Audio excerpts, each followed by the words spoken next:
Kembali di Breaking News Kompas TV, Saudara. Visual yang Anda saksikan adalah di wilayah Slipi, Saudara, Slipi, Jakarta Barat.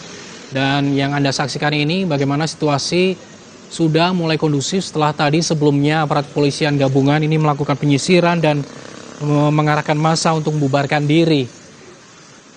Yang Anda saksikan, Saudara, bagaimana kondisi situasi dari DPR ataupun dari gedung DPR ke arah Slipi.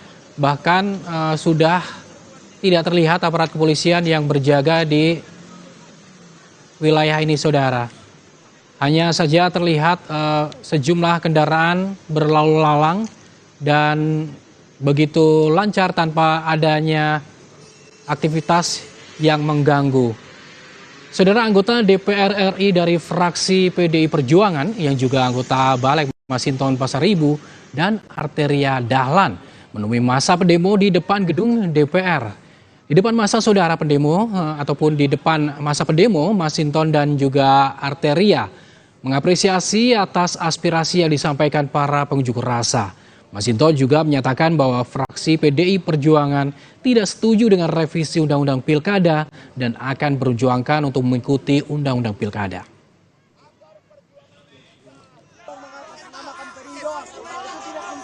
Tidak melakukan represi terhadap teman-teman mahasiswa, setuju ya? Untuk itu teman-teman, kita setuju dengan perjuangan teman-teman memperjuangkan tegaknya konstitusi dan demokrasi.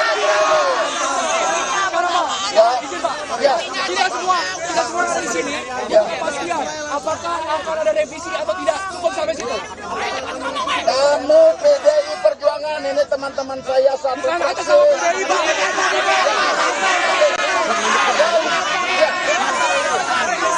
Fraksi kami akan memperjuangkan untuk revisi Undang-Undang Pilkada dibatalkan.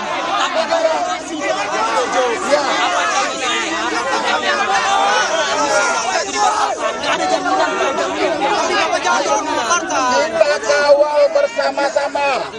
Kami cuma sendiri sebagai fraksi PDI Perjuangan yang memperjuangkan melakukan ketidaksetujuan terhadap revisi Undang-Undang Pilkada. Tentu kita kawal bersama-sama agar perjuangan kita bisa berhasil. Setuju ya? Intinya, pertemuan kita antara mahasiswa dengan pihak DPR, kita tidak ingin menjadi ajang caper salah satu pihak, betul teman-teman? Kita ingin yang hadir menemui kita adalah orang-orang yang punya kompetensi untuk membatalkan segala putusan yang sudah merugikan rakyat, betul? Yang fakta yang kedua, PDI Perjuangan punya ketua umum DPR RI, mana jaminan? Teman-teman mengatakan ini agenda siapa ini? Kami ini datang tadi diundang sama teman-teman loh, teman-teman UI untuk menjelaskan. Tadi teman-teman mengatakan apakah kita punya kapasitas. Kami ini adalah anggota Badan Legislasi yang kemarin menolak, lihat nggak? Dan teman-teman nggak usah khawatir. Ini kan pembahasan tingkat pertama, ya kan? Ada tahapan, ada namanya pembahasan tingkat kedua, ya, yang di paripurna. Teman-teman pastinya pinter semua. Paham Bang, kalau untuk berapa banyak undang-undang yang sudah di pembahasan tingkat pertama tapi tidak jadi ke tingkat kedua? Banyak kan? Banyak. Yakin nggak?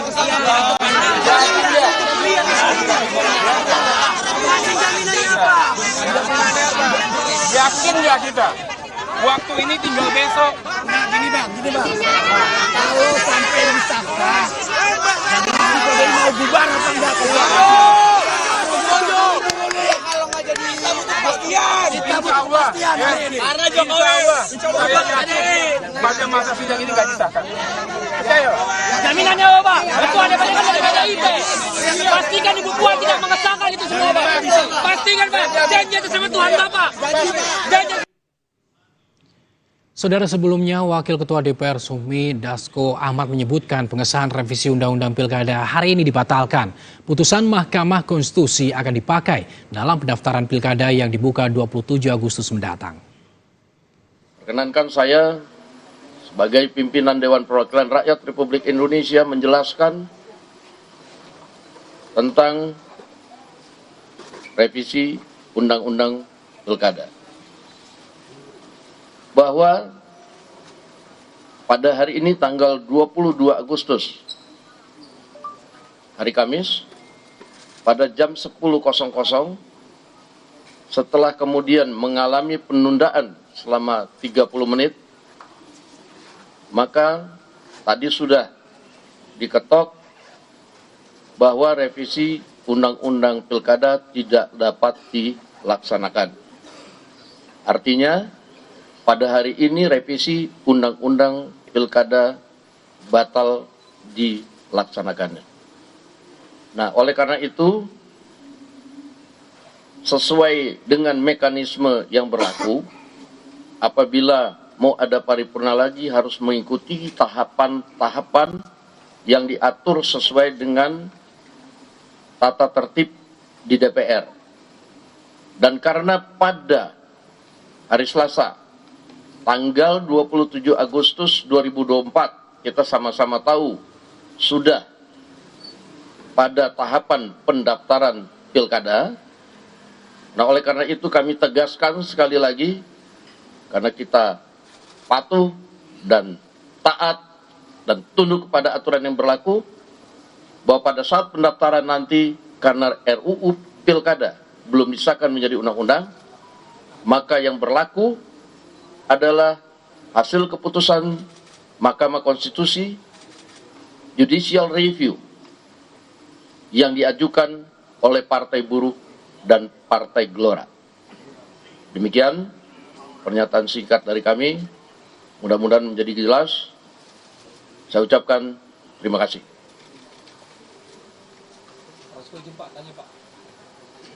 Apa alasan konkret dari DPR itu tiba-tiba membatalkan gitu? Apakah karena tadi hari ini gelombang penolakan begitu besar? Terus kemudian Pak, apa benar tadi isu istana juga berkomunikasi dengan DPR bahwa ini tidak perlu disahkan seperti itu? Kalau tadi Anda monitor bahwa tidak jadi dilaksanakan atau batalnya pengesahan itu jam 10 pagi. Jam 10 pagi itu belum ada masa, masih sepi. Dan tidak ada komunikasi apapun, tetapi karena kita mengikuti tata tertib dan aturan yang berlaku tentang tata cara persidangan di DPR. Nah, sehingga setelah ditunda 30 menit dari 9.30 sampai 10.00, kemudian menurut tata tertib itu tidak dapat diteruskan, sehingga kita tidak jadi laksanakan. Demikian. Bang, ini apakah ada kesempatan untuk nantinya sebelum tanggal 27 pendaftaran ini, pembahasan RUU Pilkada ini akan digulirkan? Pembahasan rapat paripurna di DPR itu menurut aturan yang berlaku, kecuali yang sudah diagendakan dari jauh hari sebelumnya, hari paripurna itu adalah hari Selasa dan hari Kamis. Nah, tentunya untuk paripurna itu juga harus mengikuti tahapan-tahapan seperti rapat pimpinan BAMUS dan pengagendaan dalam rapat paripurna. Rapat paripurna terdekat kalaupun mau dilaksanakan itu adalah tanggal 27 Agustus yang kita sama-sama tahu sudah masa pendaftaran. Sehingga kami merasa bahwa lebih baik itu tidak dilaksanakan karena masa pendaftarannya sudah berlaku. Demikian. Bang, ini kan sebenarnya ada kritik dari masyarakat juga kenapa masa juga cukup banyak kumpul ke DPR ini sebagai konsolidasi dengan teman-teman pimpinan DPR. Seperti apa sih Bang? Apakah merasa bersalah atau mungkin ini ada miskomunikasi dengan masyarakat sehingga ada proses yang janggal begitu Bang kayak kemarin dibalik? Revisi Undang-Undang Pilkada ini tidak datang sekonyong-konyong. Revisi Undang-Undang Pilkada ini sudah dilakukan sejak Januari 2024 dan memang berjalannya perlahan-lahan. Nah, karena keputusan Judicial Review MK kemarin, kita melihat ada keputusan yang mengabulkan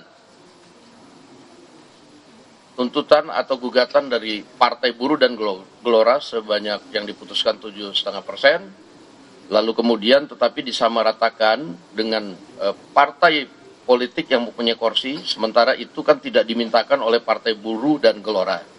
Nah, kami membayangkan betapa kompleksnya masalah yang akan timbul pada pilkada yang pendaftarannya sudah sangat singkat ini ketika kemudian itu diberlakukan. Sehingga kemudian pada revisi undang-undang ini kami tadinya tetap mengakomodir permohonan Partai Buruh dan Gelora agar mereka bisa mengusung calon, tapi kemudian untuk menghindari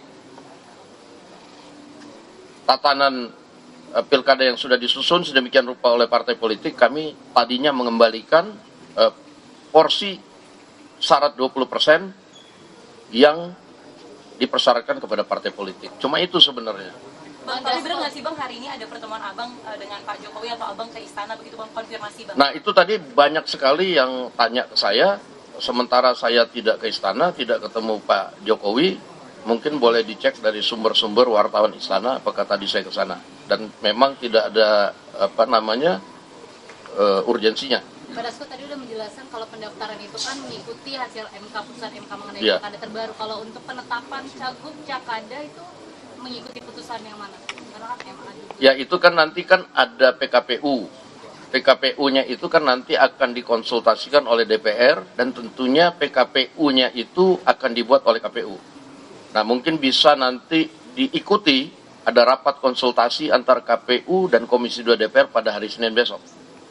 Nah itu jawabannya baru akan bisa terjawab pada hari itu. Bang Dasko, ini pengguliran revisi undang-undang pilkada ini dikaitkan dengan katanya kepentingan Koalisi Indonesia Maju untuk memajukan Mas Kaisang di pilkada. Nah ini Bang Dasko sebagai pimpinan DPR dan juga sebagai salah satu dari elit dari Koalisi Indonesia Maju ini bagaimana tanggapannya? Sebenarnya kalau kita ngomong revisi undang-undang pilkada ini hanya kepentingan Koalisi Indonesia Maju, ya tidak juga. Karena kalau yang pertama, fokus kita adalah bagaimana tatanan yang sudah kita atur di kabupaten kota itu kemudian karena keputusan MK ini juga bisa menjadi berubah. Nah itu tidak dialami hanya nanti oleh Koalisi Indonesia Maju, tapi yang tidak masuk koalisi juga nanti bisa dilihat bahwa sedikit banyak tatanan di pilkada-pilkada itu akan berubah karena partai yang tadinya berkoalisi dengan ini karena dia nggak cukup, karena putusan MK, ya dia bisa mencalonkan, dia berpikir, saya majuin calon saya, kan begitu. Nah ini karena waktunya yang sempit yang kami pikirkan, tatanan yang sudah dikelola oleh masing-masing partai ini kemudian bisa menjadi terganggu. Nah itu aja. Nanti bisa dilihat nanti kawan-kawan mungkin pada saat nanti mau pendaftaran, bisa dilihat nanti betapa nanti